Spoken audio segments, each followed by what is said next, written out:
اردو دنیا کے معزز دوستو، السلام علیکم۔ میں ہوں اظہر رشید اور آپ دیکھ رہے ہیں اپنا پسندیدہ چینل اردو دنیا۔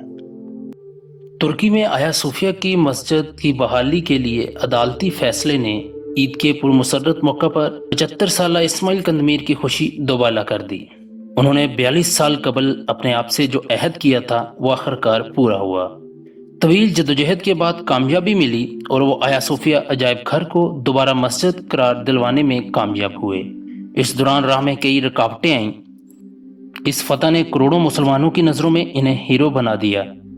آغاز 1934 سے ہوا جب مغربی تہذیب و تمدن کی دلدادہ ترک حکومت نے استنبول میں واقع تاریخی مسجد آیا صوفیہ کو عجائب گھر میں بدل دیا۔ اس وقت ترک مسلمان فیصلے پر احتجاج نہ کر سکے۔ اسماعیل قندمیر 1945 میں ترکی کے صوبے بورسا میں پیدا ہوئے تو آیا صوفیہ میں اذان دینا اور نماز پڑھنا ممنوع تھا۔ اسماعیل نے تعلیم پائی اور بطور استاد ایک اسکول سے وابستہ ہو گئے۔ 1978 میں مگر ایک واقعے نے اسماعیل کو دوسرا مقصد زندگی کا عطا کیا۔ ہوا یہ کہ لیبیا کے لیڈر معمر قذافی دورے پر ترکی آئے۔ قذافی اتحاد اسلامی کے چیمپئن بن چکے تھے، مغربی قوتوں کے سخت مخالف تھے، انہیں ظالم سمجھتے تھے جنہوں نے غریب ممالک کے وسائل لوٹ کر اپنے آپ کو طاقتور بنایا۔ انہی خیالات کے باعث وہ عام مسلمانوں میں بہت مقبول ہوئے، جن کی نگاہ میں اکثر مسلمان حکمران مغربی طاقتوں کے پٹھو تھے۔ اسماعیل بھی قذافی کے پرستار تھے، لہٰذا جب قذافی استنبول آئے تو ان کا استقبال کرنے والے لاکھوں ترکوں میں اسماعیل بھی شامل تھے۔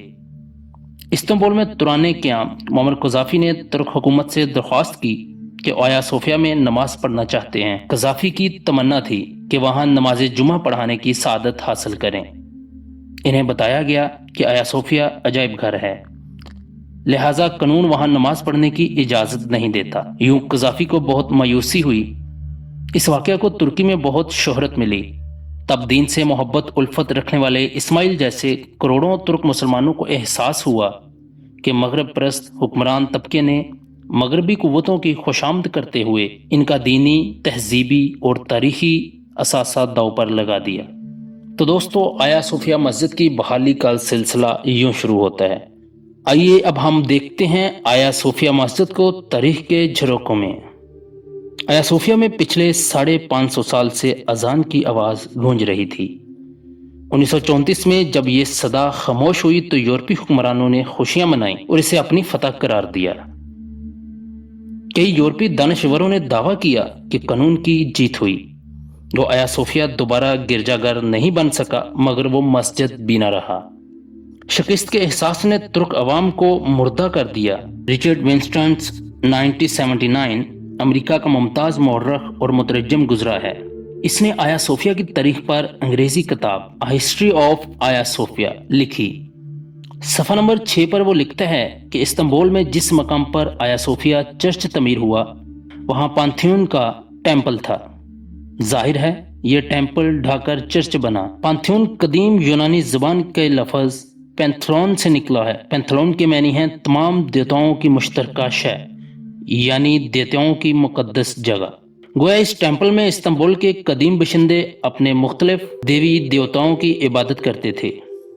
یہ تب بازنطین کہلانے والے شہر کا سب سے بڑا ٹیمپل تھا۔ عیسائی دانشوروں نے رومی سلطنت میں آباد دیوی دیوتاؤں کے پیروکاروں کو پگان کا نام دیا اور ان کا مذہب پگان مت کہلایا، جو بت پرستی کی ایک قسم ہے۔ مغربی مورخین اور دانشوروں کے مابین اس امر پر اتفاق نہیں کہ کس رومی بادشاہ نے اس مندر کو ڈھا کر آیا صوفیہ تعمیر کیا۔ بعض کے نزدیک عیسائیت قبول کرنے والے پہلے رومی بادشاہ قسطنطین اعظم نے یہ گرجا تعمیر کرایا۔ دیگر کا دعویٰ ہے کہ اس نے صرف جگہ کا انتخاب کیا۔ قسطنطین اعظم سورج دیوتا اپالو کا پیروکار تھا، تاہم وہ نئے مذہب عیسائیت سے بھی متاثر ہوا۔ 324 عیسوی میں رومی شہنشاہ بنا تو بازنطین کو اپنا دارالحکومت بنایا، جو بعد ازاں اسی کے نام سے قسطنطنیہ کہلایا۔ اس نے سلطنت میں گرجا تعمیر کرائے تاکہ پگان رایا بھی عیسائیت قبول کر لے۔ 327 عیسوی کے بعد قسطنطین اعظم نے روم، بازنطین، یروشلم اور بیت لحم میں چرچ تعمیر کرائے تاکہ سلطنت میں نئے مذہب کا بول بالا ہو سکے۔